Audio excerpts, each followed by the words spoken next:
So welcome to this virtual theology chat with the Anglican Women Studies Centre. Tonight we have a spirited poetry panel with 5 poets and writers who are going to be featured sharing their work, and hopefully at the end there'll be time for an open mic for other people who wish to share their work or make comments or contributions. So our first reader tonight is Danielle Melton, and she's going to be reading a poem by Lucy Nanson, who has given us a little bit of background because I really like this story. She says in her email, I was first asked to read this poem, which is a poem for Maundy Thursday. I was first asked to read it in Wellington Cathedral on Maundy Thursday many years ago, when the bishop was unable to wash feet because he'd just had stents put in his heart. The dean could not take his place because he'd hurt his back, and the reverend canon was recovering from influenza and was still too weak. So Lucy wrote this poem, which is called Wash My Hands and Not My Feet, and it was received with great success and appreciative comments after the service. It was published in Anglican Tonga and it started to go viral on the internet. It's been used across different states in America and Canada and South Africa and the Anglican Church in Greece. This year it was used in Hawaii, and there was one woman who wanted it read at her funeral. So we're pretty lucky to have this poem by Lucy Nanson. Poem for Maundy Thursday by Lucy Nanson. Wash my hands on Maundy Thursday, not my feet. My hands peel potatoes, wipe messes from the floor, change dirty nappies, clean the grease from pots and pans, have pointed in anger and pushed away in tears. In years past, they've smacked a child and raised a fist, fumbled with nervousness, shaken with fear. I've wrung them when waiting for news to come, crushed a letter I'd rather forget, covered my mouth when I've been caught out, touched forbidden things. Childhood memories do not grow dim. These hands have dug gardens, planted seeds, picked fruit and berries, weeded out and pruned trees, found bleeding from roses' thorns. Dirt and blood mixed together when washed before a cup of tea. Love expressed by them asks for your respect, to the handshake of a warm greeting, the gentle rubbing of a child's bump, the caressing of a lover, the softness of a baby's cheek, sounds of music played by them in tunes upon a flute. They've held a frightened teenager, touched a father in his death, where cold skin tells the end of life has come, but not the end of love. Comforted a mother losing agility and health. With my hands outstretched before you, I stand humbled and in awe. Your gentle washing in water, the softness of the towel, symbolizing a cleansing, the servanthood of Christ. Wash my hands on Maundy Thursday and not my feet.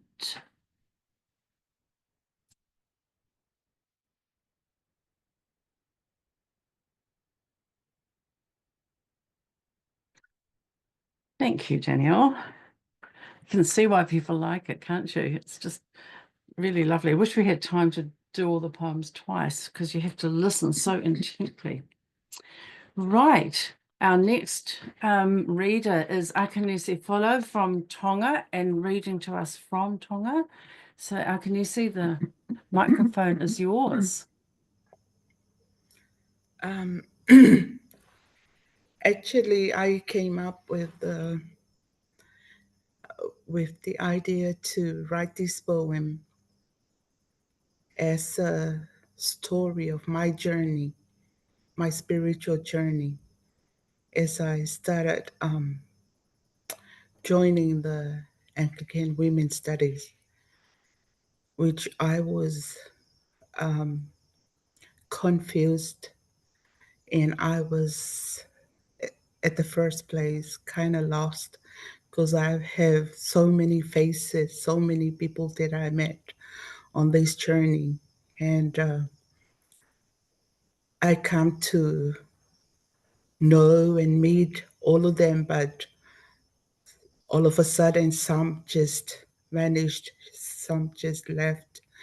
And when I finally come to understand these faces, these lives, I realized that it's not who these people that I'm surrounded with, but it's God in human being, God in everyone. I don't see my sisters as my sisters, but in a spiritual form of God.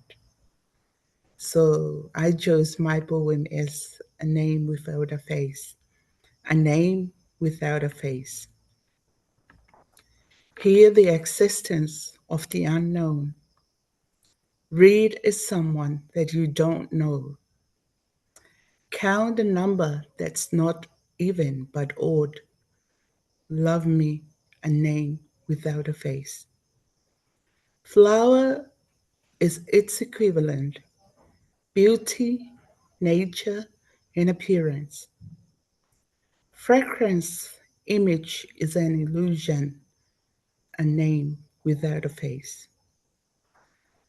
Pride like light like an embrace of love, feels like a warm sunny day. Greetings, welcome to life as a gift, yet a name without a face.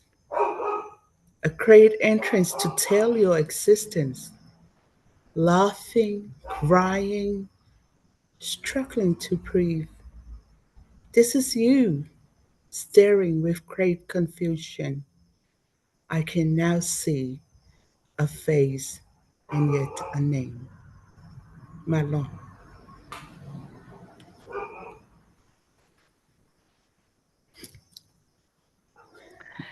Thank you, Akanesi. That was very short. I'm wondering if we could, it was actually only just over a minute, believe it or not. How would you feel about reading it again so that we can absorb what you were saying? Okay. Because this is my everyday job. What we're doing is to write syllabus for schools here in Tonga, and I come up every time with my original poem, 3 to 4 lines, one verse, or a song or a poem. And I decided, why not do one for my sisters in Anglican Women Studies? Okay, I'll read it again. A name without a face. Hear the existence of the unknown. Read as someone that you don't know. Count a number that's not even but odd. Love me, a name without a face. Flower is its equivalent. Beauty, nature, and appearance. Fragrance, image is an illusion, a name without a face. Bright light like an embrace of love feels like a warm sunny day. Greetings, welcome to the life is a gift, yet a name without a face. A great entrance to tell your existence, laughing, crying, struggling to breathe. This is you, staring with great confusion. I can now see a face and yet a name.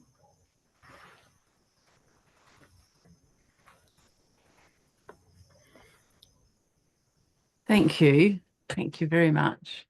Great. Gayanne. Gayanne's, I've got the whole screen up. Oh, I can see you now. Gayanne's in Auckland, and you just need to unmute Gayanne so that we can hear you? Yeah. There we go. Yep.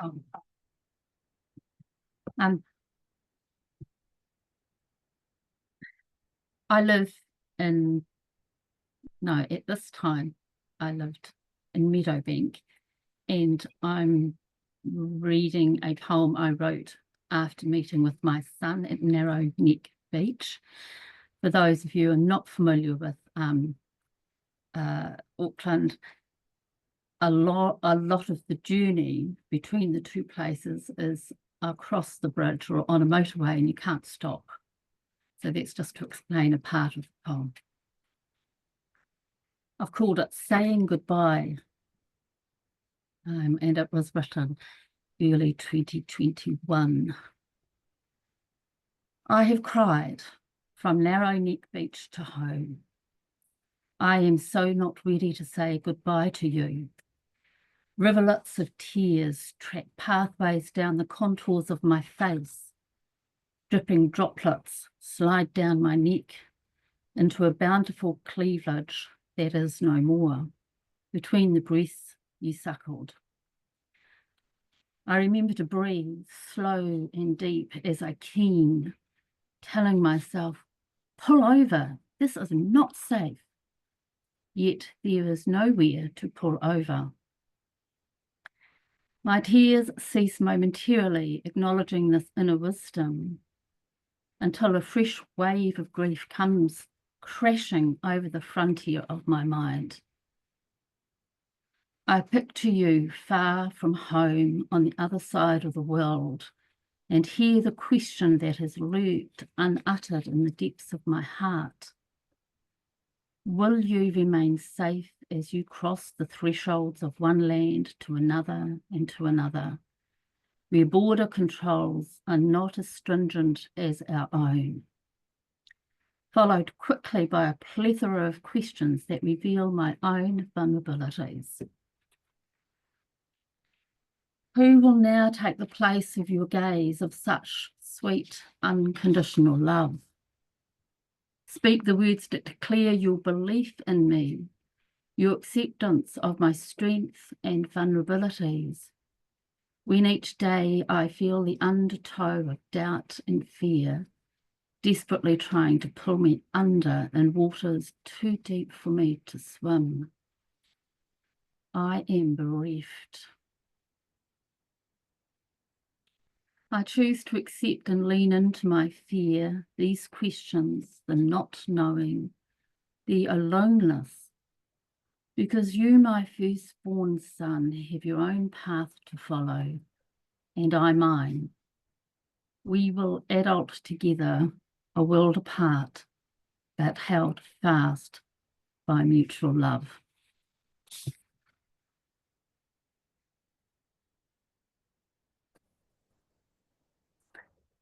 Lovely. Thank you, Gayanne. Thank you. Do you want to read that one again, or do you want to save another one for a bit later?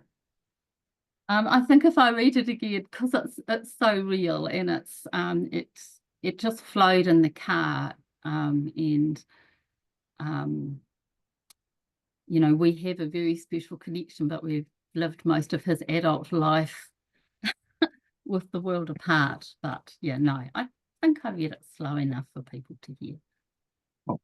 Great. Thank you very much. Right. Now from Christchurch, we have Rauhina Scott-Fyfe. Welcome to this evening. We're looking forward to hearing from you. Kia ora koutou. I'm in Ōtepoti, Dunedin. Which, Oh, sorry. Oh, I was going to be in Christchurch, but my flight got cancelled because of engineering issues. So, o tira, tēnā koutou, tēnā koe tēnā koutou I tō mihi mai kia tai mai au ki konei. I have two poems, maybe three. I'll set my timer.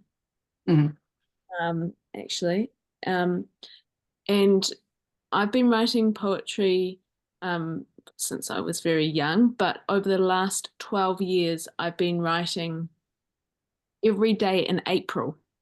And so it's the shot of my life over one month of the year for the last 12.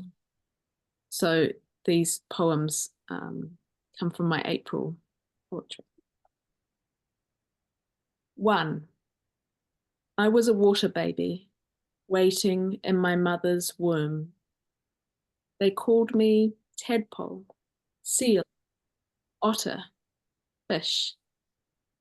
My parents tell me that when I was young, I would see a body of water and jump in, clothes and all, unless they caught me first. 2. I remember watching the waves crash in and the long horizon of the ocean. My father would sit me in a rock pool and I studied the anemones and the nibbling fish. My fingers and toes shriveled up like small pink prunes. 3. 70% of my body is made up of water. 4. 70% of the planet is covered in water. So when I dive in, you can hardly tell the difference between us. 5. I would count as I swam laps at the pool. 1, 2, 3, 4, breathe. It was my meditation, my body moving, dancing in the sacred silence and refracted light. I would forget my body. 6. Out of the water, my body was real again, not in a good way, heavy. I would try to hide my bulging thighs under my too small towel. Body dysphoria. 7. Like my taha Māori. 8. He aha tō whakapono, was the question. What do you believe? I am speechless, a fish out of water. How can I reply in Māori if I do not even know the English words? 9. What does God look like? I asked her, and she answered, like the sea. We were watching the waves crash in and the long horizon of the ocean. 10. They called me a water baby in my mother's womb, waiting.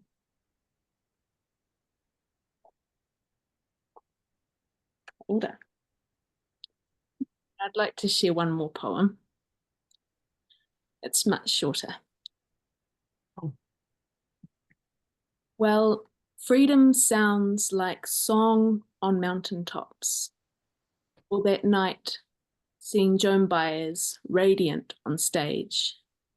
She sang Puria Nei, and all I knew from a documentary we watched the other week didn't matter because my soul was full now and bursting. Emerging from the theatre, giddy with adrenaline and truth, we breathed in warm night air, flew along Cuba Street, our movement like prayer, everything vibrant now, everything changed, a wild, virulent creating set loose upon the streets.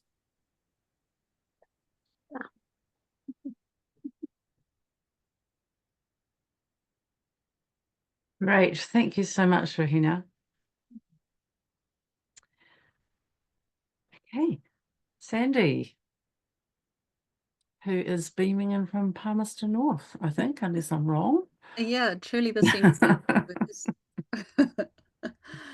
Kia ora koutou. My name is Sande Ramage and I have lived in Palmerston North since 2012. I never set out to live here though, you know how it happens. The prayer which Ceridwyn told me would be good to read was written for a friend. Well, my friend Liz was married to Paddy, and Paddy died a year or so ago. And I used to have lots of conversations with Paddy, drinking wine and sitting on the veranda. And mostly we talked about what did we think God was or wasn't. So this was a prayer that I wrote for Paddy's funeral. It's called Paddy's Mirror Image Prayer.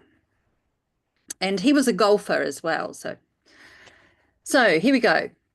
If we are made in God's image, and I'm reliably informed that we are, then Paddy's mirror of the divine is worth exploring more. No booming voice from heaven heard. Instead, his warm and gentle tone. Hello, darling. The moment you appear, loving you just as you are, quirks and all. Even so, fiercely competitive, a dynamo, smashing balls, running the dog pack, his artistry not from paint on the page, but strength and tenderness combined. On the veranda at close of day, single malt in hand, a dog at his feet, pondering the ebb and flow of ideas and desires, intellect in high gear, but considerate of our views. Quietly musing about God's existence or not, skeptical about the form God took, unaware. This loyal, loving, and intensely private man, that he was God's representative on earth. Thank you, Paddy, for bringing God to earth within us. Amen.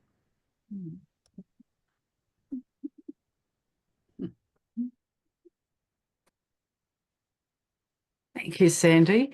Did you want to read that again or read a second one? Because you've got time.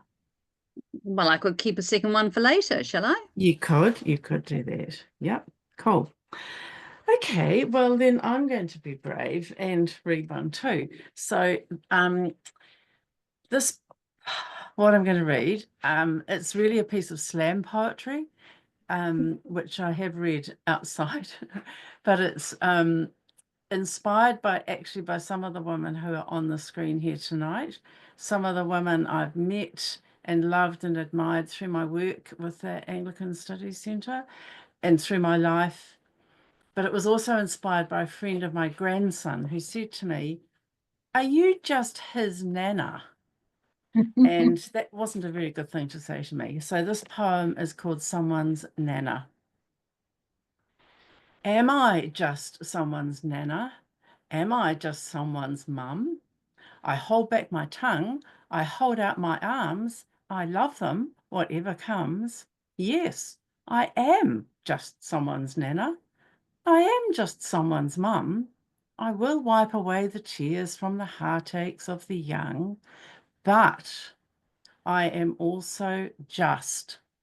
I am also strong. I want to keep singing that freedom song.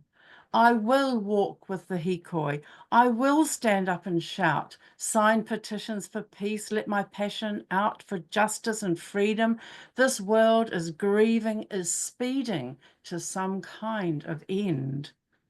The borders are closing, the tariffs are rising, the babies are dying in their mother's arms in the aftermath grey dust of war, while men in suits preach about peace.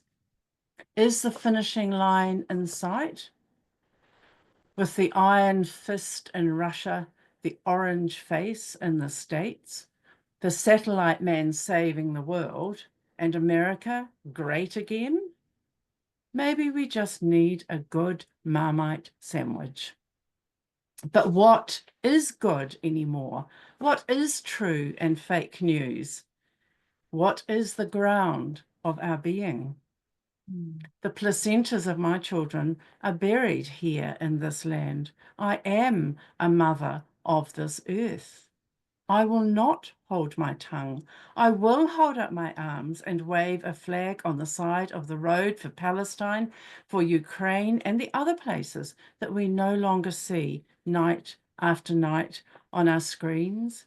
Remember Argentina? The grandmothers there still search for their children since 1973.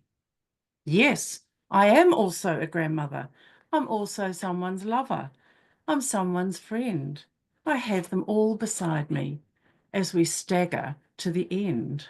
The finishing line is in sight.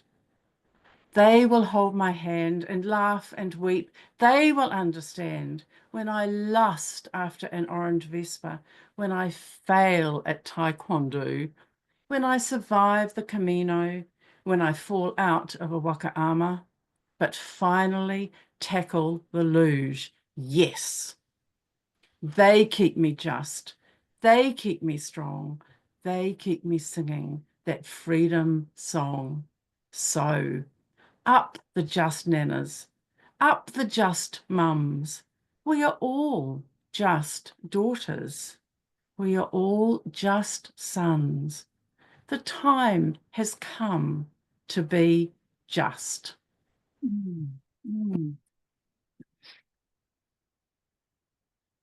Oh, I forgot to time myself, but I know it. I know Nobody it was else under 3 minutes. There we go. So now Vicki has chatted that she has got a poem about pay equity. So that's fantastic, Vicki. And you're going to share your screen for us. Okay, so we'll need to just go to view the speaker. Speaker view. Oh, here she comes. Great.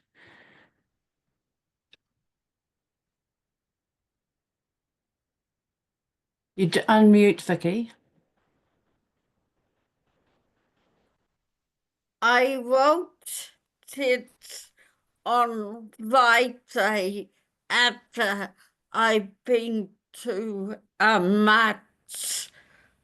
matting to rack Ramphone book round in office in Middlebank.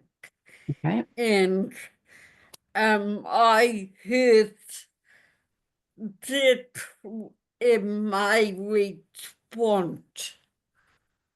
Lang lapment wobeit equity. God, we are angry, but equity had keep guide leap backward. Getamented, do it pinted, get or legal jungle. There were trying to go boats. Continuing indebted. How long, God, do we write? God, we are angry and impossible expectating on women.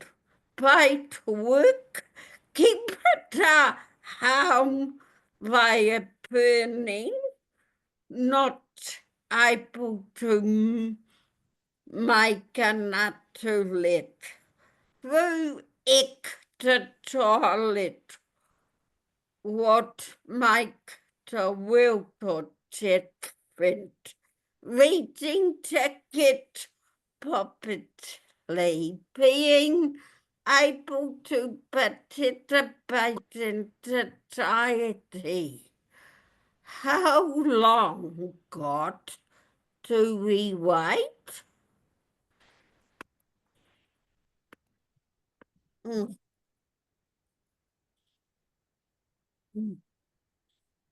Oh.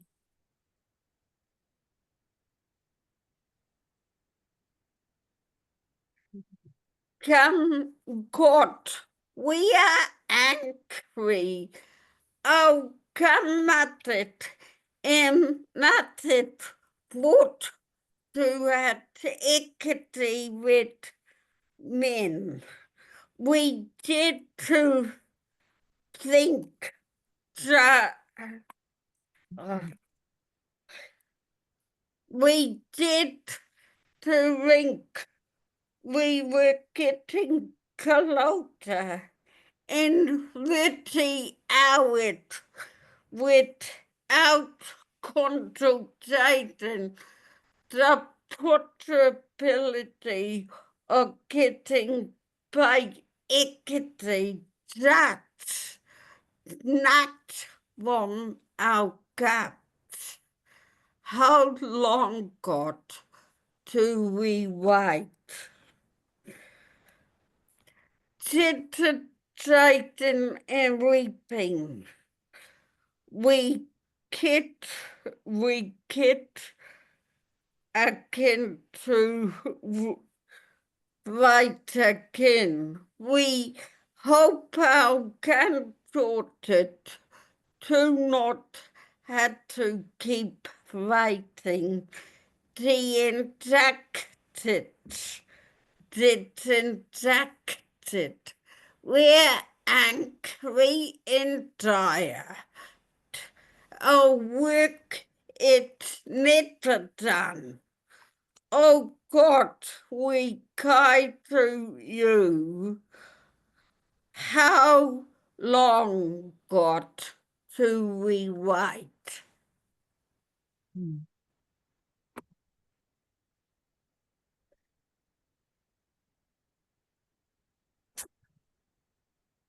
Thank you very much, Vicki. That was some wonderful addition to the evening. Thank you very much. So we're doing really well for time. I'm wondering if any of the people who are the audience have come ready to read. If anybody, just either put your hand up or use the yellow hand to show me that you've got something. Jess, hi Jess. Okay, we'll start with you. And anybody else, either put it in the chat or put the yellow hand up in the reactions down the bottom. There should be a reaction thing for you to do that. Right, and if any of the first readers would like to read a second one, also just tell me. Right, Jess, where are you? Yes, good. Kia ora, Ceridwyn. Kia ora. Hey everybody, I'm just loving this. This is good vibes. I had a cold last week, so if my voice is a little sexy, that's what's going on there.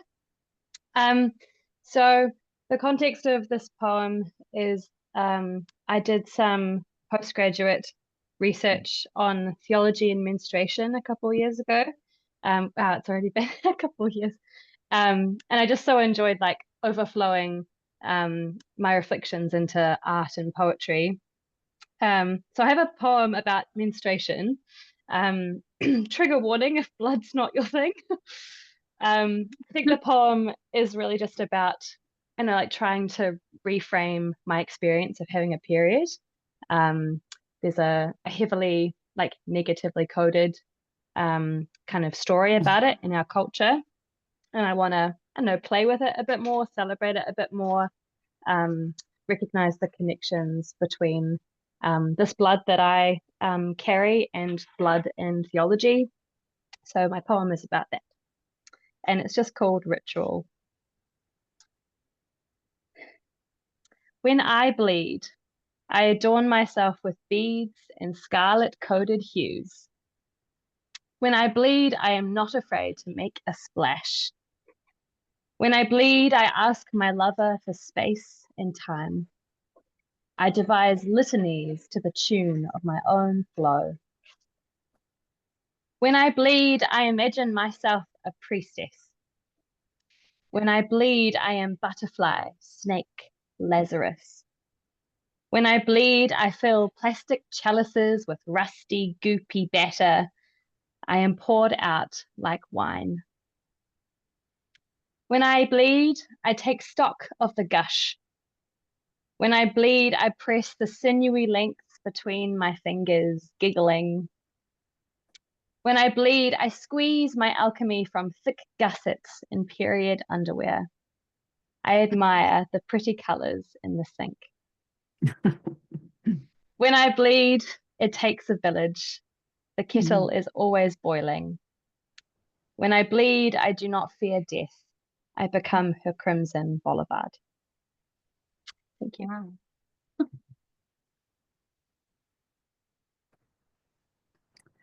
Thank you so much, Jess.